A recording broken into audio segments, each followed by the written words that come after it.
نحمد ونصلي علی رسول الکریم فاما بعد اعوذ باللہ من الشیطان الرجیم بسم اللہ الرحمن الرحیم۔ آج ہم اللہ تعالیٰ کے فضل و کرم سے سورۃ الحج کا رکوع نمبر 4، اس کا ترجمہ اور اہم نکات کی تفسیر کریں گے۔ بسم اللہ الرحمن الرحیم، آیت نمبر 26۔ اور جب ہم نے ابراہیم علیہ السلام کے لیے بیت اللہ یعنی خانہ کعبہ کی تعمیر کی جگہ کا تعین کر دیا اور انہیں حکم فرمایا کہ میرے ساتھ کسی چیز کو شریک نہ ٹھہرانا، اور میرے گھر کو تعمیر کرنے کے بعد طواف کرنے والوں اور قیام کرنے والوں اور رکوع کرنے والوں اور سجود کرنے والوں کے لیے پاک و صاف رکھنا۔ اب یہاں پر فکر دامنگیر ہوئی کہ کہاں تعمیر کریں۔ پھر اللہ تعالیٰ نے ان کو اس جگہ کا تعین کر دیا اور انہوں نے اپنے بیٹے اسماعیل علیہ السلام کے ساتھ خانہ کعبہ کی تعمیر میں جو مشغول ہو گئے۔ پھر تعمیر کعبہ کے ساتھ یہ حکم دیا گیا کہ یہاں شرک کرنے کی قطعاً ممانعت ہے، اور کہ صرف یہ اللہ تعالیٰ کا وحدہ لا شریک کی عبادت گاہ ہے، اور یہاں کسی جھوٹے خدا کی عبادت کی ہرگز کوئی جو ہے وہ جگہ نہیں ہے۔ نیز یہ بھی ارشاد فرمایا کہ کیونکہ یہ میرا گھر میرے انوار کی تجلی گاہ ہے، تو اس کی ظاہری صفائی کا بھی پورا اہتمام ہو، اس کا فرش چمک رہا ہو، اس کی دیواریں چمک رہی ہوں، اجلی ہوں، تاکہ میری یاد کرنے والے جب یہاں آئیں تو روحانی اور پاکیزگی کے ساتھ ظاہری نظافت سے بھی جو ہے ان کی طبیعتوں میں کشادگی آئے اور ذوق و شوق سے وہ عبادت کریں، ثابت ہوتا ہے۔ اگلی آیت میں اللہ تعالیٰ فرما رہے ہیں، اور تم لوگوں میں حج کا بلند آواز سے اعلان کرو کہ وہ تمہارے پاس پیدل اور تمام دبلے اونٹوں پر سوار حاضر ہو جائیں، اور جو دور دراز کے راستوں سے آتے ہیں تاکہ اندر اللہ نے جو مویشی چھپائے ان کو بخشے ہیں، اس پر ذبح کے وقت اللہ کے نام کا ذکر بھی کریں، بس تم ان میں سے خود بھی کھاؤ اور خستہ حال محتاج کو بھی کھلاؤ۔ اب یہاں پہ اللہ تعالیٰ فرما رہے ہیں کہ جب تعمیر ہو چکی خانہ کعبہ کی، اب عام اعلان جو ہے وہ حج کا عام اعلان کر دو، اور کہ یہ خدا کا گھر تیار ہے، وہ خدا کے بندو آؤ اور فریضہ حج ادا کرو۔ اور اسی میں انہوں نے عرض کی کہ الہی میری آواز کہاں تک پہنچے گی؟ فرمایا تم اعلان کرو، اس آواز کو پہنچانا میرا کام ہے۔ چنانچہ آپ جبل ابی قبیس پر تشریف لے گئے اور حج کا اعلان فرمایا، تو جو لوگ ابھی پیدا نہیں ہوئے تھے انہوں نے بھی اس اعلان کو سن کر لبیک اللہم لبیک کہا، اور جس نے دعوت ابراہیمی پر لبیک کہی اسے ہی حج کی سعادت نصیب ہوگی، اور جتنی بار جس نے لبیک کہا اتنی ہی بار حج کرے گا۔ اور وہ اپنے فوائد بھی پائیں، اور قربانی کے مقررہ دنوں کے اندر اللہ نے جو مویشی چھپائے ان کو بخشیں، اس پر ذبح کے وقت اللہ کے نام کا ذکر بھی کریں، بس تم ان میں سے خود بھی کھاؤ اور خستہ حال محتاج کو بھی کھلاؤ۔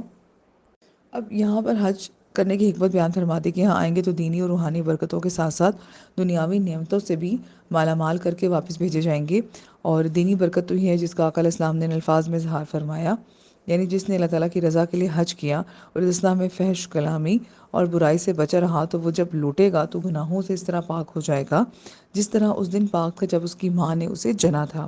اور دنیاوی فائدہ یہ ہے کہ لوگ کاروبار کرتے ہیں تو خوب نفع حاصل کرتے ہیں، اور دور دراز ملکوں سے آنے والے لوگ اپنی ضرورت کی چیزیں جو ہیں وہ خرید کر لے جاتے ہیں۔ حضرت سعید بن جبیر فرماتے ہیں کہ تجارت اور دنیا اور آخرت کا ہر وہ کام جو اللہ کی رضا کا باعث ہو، جو ہے وہ باعث فائدہ ہے، وہ یعنی کہ وہ اس میں فائدہ ہے، یعنی کہ دنیا کا فائدہ بھی ہے اور آخرت کا فائدہ بھی ہے۔ اب اگر تفصیل سے دیکھا جائے تو حج جو ہے وہ دنیا اسلام کی ایک عالمی کانفرنس بھی ہے۔ ذکر و عبادت، حج و قربانی کے علاوہ دنیا اسلام کے تمام مسائل پر غور و فکر کرنے کا ایک ذریعہ موقع ہے۔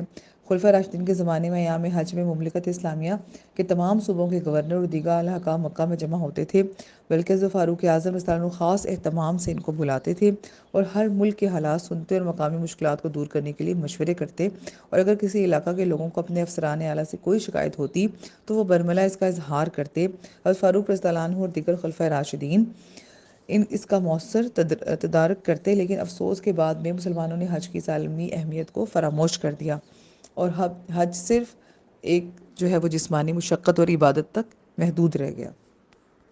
اب باقی جو جانوروں کا ذکر ہے کہ کفار جو ہے حج کے موقع پر جانور ذبح کرتے تھے، ان کا گوشت خود نہیں کھاتے تھے، اور مسلمانوں کو یہ اجازت دی جا رہی ہے کہ تم خود بھی کھاؤ اور غریب مسکین کو بھی کھلاؤ۔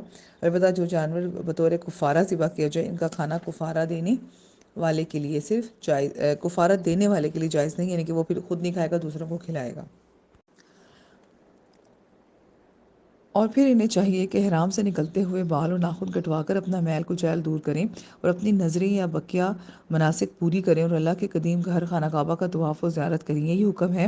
اور جو شخص اللہ کی بارگاہ سے عزت یافتہ چیزوں کی تعظیم کرتا ہے تو وہ اس کے رب کے ہاں اس کے لیے بہتر ہے. اور تمہارے لیے سب مویشی چھپائے حلال کر دیے گئے ہیں سوائے ان کے جن کی ممانعت تمہیں پڑھ کر سنائی گئی ہے. اور سو تم بتوں کی پلیدی ہی سے بچا کرو اور جھوٹی بات سے پرہیز کیا کرو. اب یہاں پہ حج کے دیگر احکامات بیان کیے جا رہے ہیں کہ حالت احرام میں حجامت کرنے، خوشبودار تیل لگانے اور بلا ضرورت غسل کرنے کی ممانعت ہے، جس کی وجہ سے حجامت بڑھ جاتی ہے اور بال پر گندہ ہو جاتی ہے، جسم میں میل کی تہیں جم جاتی ہے. ارشاد ہے کہ جب تم جانور ذبح کر چکو تو اب تم حجامت بناؤ، غسل کرو، کپڑے بدلو اور میل کچیل کو دور کر دو. اور آگے پھر ہے کہ طواف زیارت کرو اور اس کی ترکیب کی کئی صورتیں جو ہیں وہ آگے بیان کر دی گئی ہیں.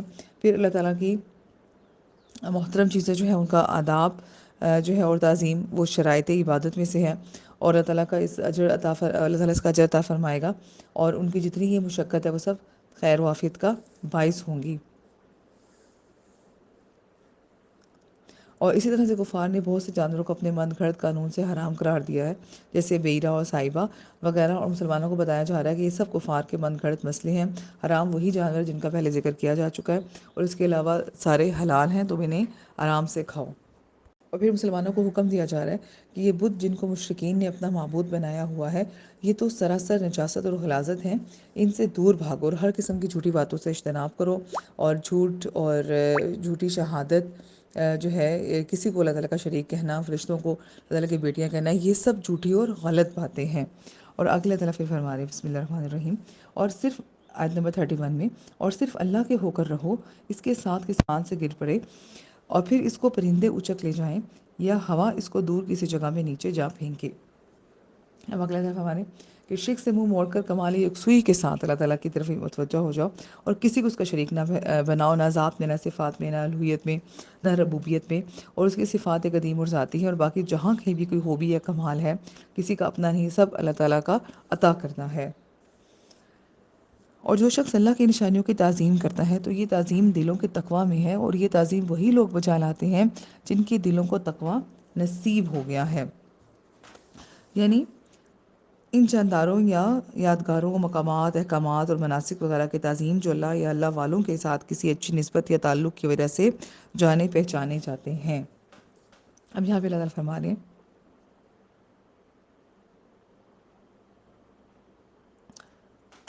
جو وقت کسی کو اللہ تعالیٰ کا شریک ٹھہراتا ہو تو وہ برباد ہو جائے گا. اور اس کی مثال یوں ہے گویا آسمان سے جو ہے وہ بلندی سے کوئی نیچے پھینک دیا گیا ہو اور اس کے بچنے کا کوئی امکان نہ رہے. پھر شاعر اللہ کا آگے جو ذکر ہے وہ ہے کہ قرآن جو ہے شاعر اس چیز کو کہتے ہیں کہ جس کی کوئی پہچان ہو سکے، یعنی کہ وہ تھوڑی ڈیفرنٹ اور نمایاں ہو اپنے کسی خاص خوبی کی وجہ سے. اور قرآن کریم میں صفا و مروہ کی پہاڑیوں، قربانی کے جانوروں کو اللہ تعالیٰ کے نشان کہا گیا، ان کی تعظیم و تکریم کا حکم دیا گیا ہے. اور جب یہ چیزیں شاعر اللہ ہیں تو مدینہ طیبہ اور اس کے گلی کوچوں اور اولیاء کرام، ان کے آثار اور ان کے مزارات پر انوار جو ہیں وہ سب جو ہیں یہ شاعر اللہ ہے.